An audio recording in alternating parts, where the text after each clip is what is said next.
जसं आता स्पॅरिटी राहील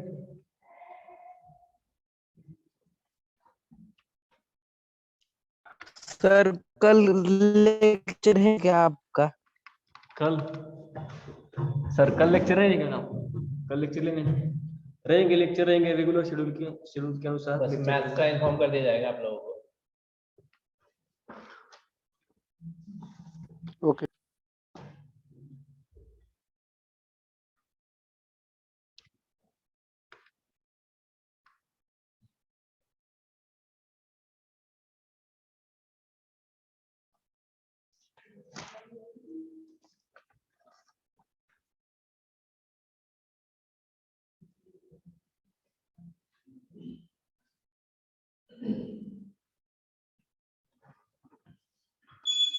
सर भेज दो। कि हाँ भेजेंगे कोई दिक्कत नहीं बच्चों।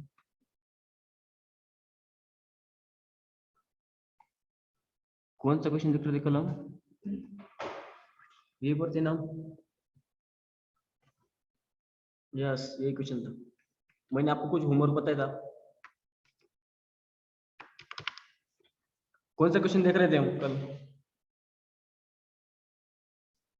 हेलो स्टूडेंट, ये हो गया है।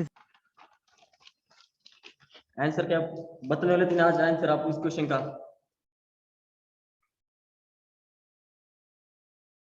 114 which of the following blood pigment contain copper? क्या था इसका आंसर? यस यस क्या आएगा इसका आंसर?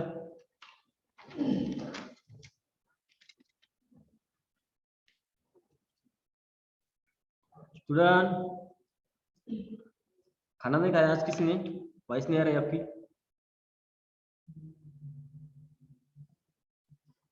हेलो बच्चों, सर डबल एकदा सांगा ना क्वेश्चन. देखो हम 114 नंबर का क्वेश्चन देख रहे थे। विच of the following blood pigment contain copper?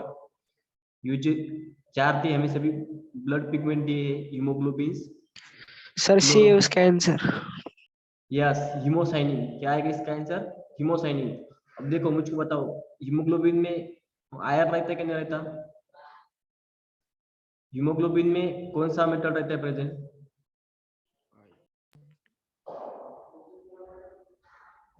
Iron.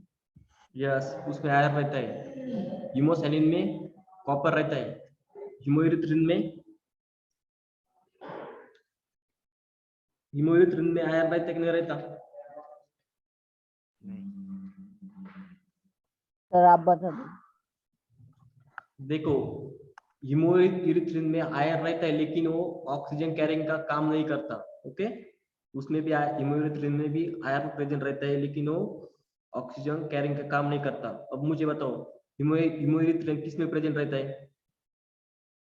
जो मराइन से एनिमल्स रहते हैं, मराइन फाइलम के, उसमें हीमोइरिथ्रिन प्रेजेंट रहता है। ओके, और जो हीमोग्लोबिन रहता है वो किस में प्रेजेंट रहता है? टेरेस्ट्रियल एनिमल्स में। यस, और जो हीमोसाइनिन है वो किस में प्रेजेंट रहता है? आर्थ्रोपोडस। किसमें रहता है? आर्थ्रोपोडस। आर्थ्रोपोडस और मोलस्क का फाइलम के जो ऑर्गेनिज्म आते हैं उसमें भी रहता है। और जो वार्म रहते हैं वार्म, उसमें क्लोरोप्लुएरिन रहता है प्रेजेंट पिगमेंट। ओके, ये सब उसमें क्या वर्क करते हैं? सभी पिगमेंट ऑक्सीजन कैरिंग का काम करते हैं ना। ब्लड पिगमेंट का क्या वर्क होता है? ऑक्सीजन कैरी कर रहा है, एक वर्क होता है ना उसका। ये जो 4 रहते हैं अलग अलग फैलम में ऑक्सीजन कैरिंग का वर्क करते हैं। अब देखो next question, bones form from the cells called, क्या कहते हैं उसे? कॉर्डोक्लास्ट्स। Yes, option D correct answer, osteoblast. Okay, आ रहा है सभी को समझ में? अब देखो next question, tendon is connected with, tendon किन दोनों के बीच में कनेक्टेड रहता है? Option B. Option B. और कोई? पहले बताओ टेंडन क्या रहता है? Option D. टेंडोन क्या रहता है? फाइबर रहता है जो कि बोन और मसल के बीच कांटेक्ट बनाता है, बोन और मसल के बीच प्रेजेंट रहता है। तो option A is correct answer. Okay, अभी नेक्स्ट क्वेश्चन का आंसर सभी को आना चाहिए। Blood is dash dash in nature. Acid acidic रहता है ब्लड, एसिड एसिडिक रहता है। ब्लड की नहीं, पीएच न्यूट्रल न्यूट्रल ब्लड की पीएच कितनी होती है बताओ मुझे पहले। 7 7.4 7.4 यस 7.4 रहती है, यानी कि ब्लड कैसा है, एसिडिक है कभी बेसिक है? फिर न्यूट्रल न्यूट्रल बेसिक बेसिक आया। Alkaline sir, option A. ये ऑप्शन ए अल्कलाइन आएगा, क्योंकि अगर वो 7 रहता है, एग्जैक्ट 7 रहता तो वो न्यूट्रल आता, और 7 से नीचे रहता तो एसिडिक आता। वो तो 7 से आगे है, तो क्या आएगा answer? Option A alkaline. Okay, अब देखो next question, which of the following is tissue? The blood. Yes, tissue का क्या ऑप्शन मतलब? C pancreas. No, option D is correct answer, blood, जो जिसे हम कनेक्टिव टिश्यू कहते हैं। ओके, टिश्यू का क्या मतलब, टिश्यू किसे कहते हैं हम, टिश्यू का क्या मतलब है? सर वो सेल साथ में आते हैं और टिश्यू फॉर्म बनाते, टिश्यू बनाते हैं। Group of cell of which are doing same kind of work. Group of Yes. cells. A group of cells that have same origin and they perform same function as a one unit. Okay, तो क्या है कि इसका answer blood. अब देखो lung में बहुत सारे टाइप के सेल प्रेजेंट रहते हैं, इसलिए लंग भी नहीं आ सकता। किडनी में बहुत सारे टिश्यू प्रेजेंट रहते हैं, बहुत सारा टिश्यू बनकर किडनी फॉर्म होती है। तो ब्लड ऐसा है जो कि सिर्फ और टिश्यू यानी कि वन टिश्यू से बनता है हमारा।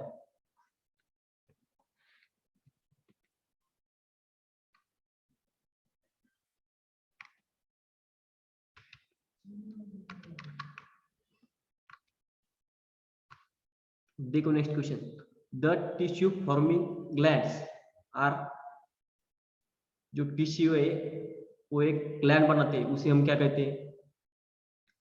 टिश्यू कंबाइन होकर क्या कहते हैं उसे हम? Connective Option A. Tissue sir, option D.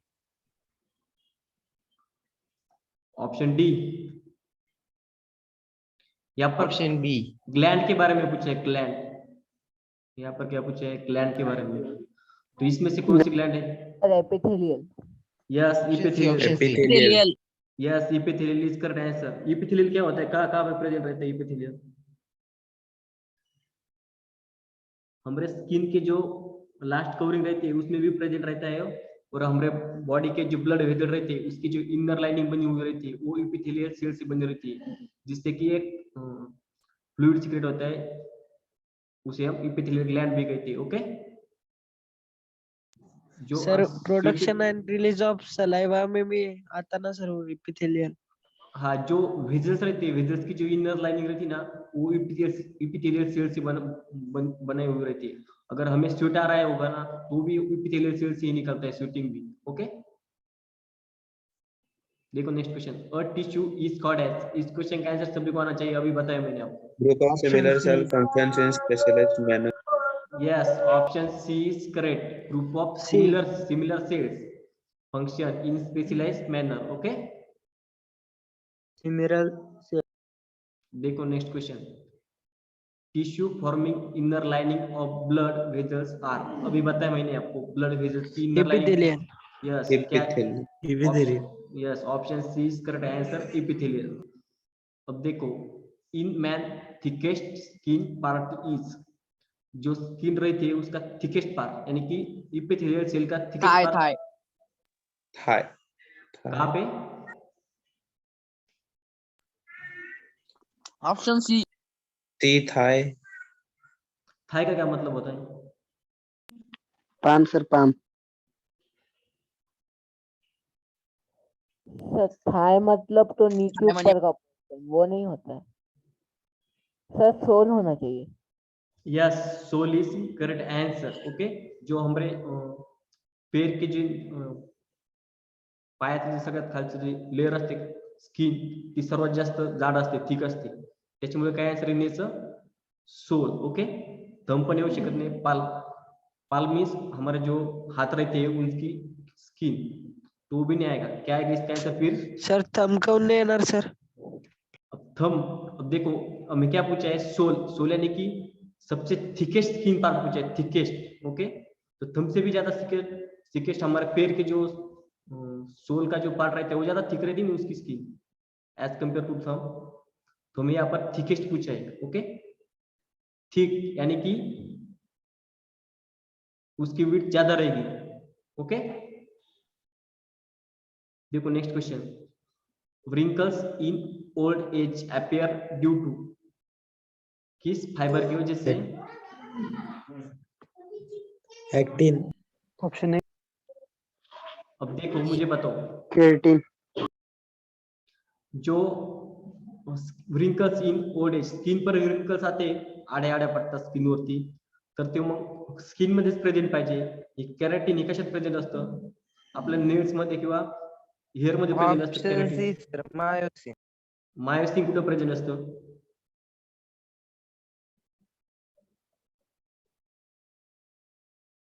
नाही माहिती सर.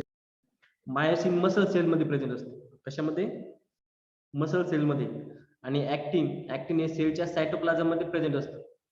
आणि कोलॅजन हे जे कोलॅजन असतं ते स्किनचे जे सेल असतात त्याच्यामध्ये प्रेझेंट असतं. ओके, तर मग हमारा ऐसा कौन सा आंसर सही आएगा फिर? Collagen. Yes, option D is correct answer, collagen. Okay sir keratin का मतलब क्या है? केराटिन फाइबर रहता है जो हमारे नेल्स रहती है ना, नेल्स में फाइबर जो कि एक टफेस्ट फाइबर रहता है जिससे हमारे नेल बने हुए रहते हैं, नख आपले त्याच्यापासून बनलेलं असतं. ओके, ये पूरे जो ती पूरे फाइबर के टाइप है जो कि हमारे बॉडी सेल में प्रेजेंट रहते हैं. ओके, देखो next question, body is warm due to, किस वजह से हमारी बॉडी जो रहती है वो वार्म होती है? Connective tissue. No, connective sweat gland. Sweat gland भी नहीं आएगा इसका. सर वो थर्मोरेगुलेशन तो Post tissue. करता है पर वार्म तो नहीं रहती, पर अभी और कोई ऑप्शन नहीं. यस, इसका मतलब ऐसा ही एडिपोज टिश्यू. इस क्वेश्चन का थोड़ा सा मीनिंग चेंज है कि वो टेम्परेचर को रेगुलेट करती है. इस तरह से मीनिंग है. क्वेश्चन में थोड़ा सा रॉन्ग है, रॉन्ग तरीके से पूछा है.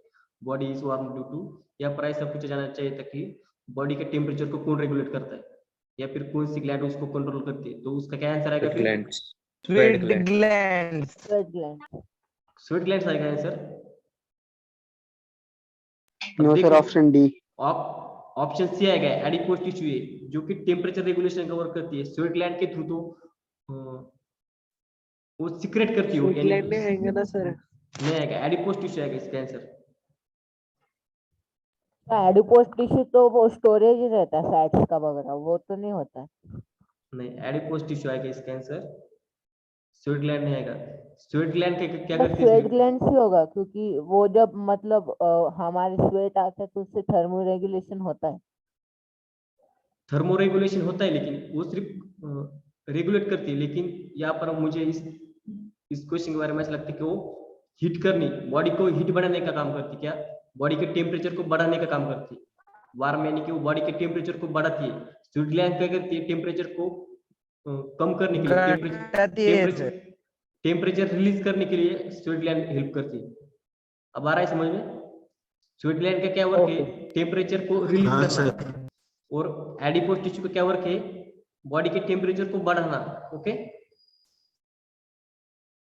देखो next question, cork tissue is also name as, ये क्वेश्चन बहुत ट्रिकी है. Phellem. Phellem. Phellem, yes phellem. और जो हेलियोजन होता है उसे क्या कहते हैं हम?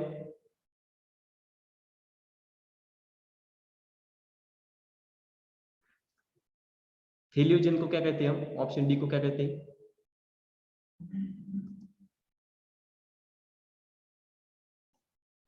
अब देखो, नहीं पता सर. आपको स्टेम पता है, स्टेम का आउटरिंग जो लेयर रहता है उसे क्या कहते हैं हम? कॉर्क कहते हैं. ओके, जो स्टेम रहता है हमारा,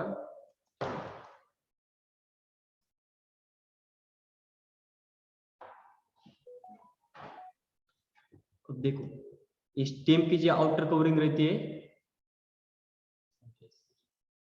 जो स्टेम की आउटिंग कवरिंग रहती है उसको हम कहते हैं क्या? कॉर्क कहते हैं उसको. और उसके अंदर जो लेयरिंग रहती है उसे हम क्या कहते हैं,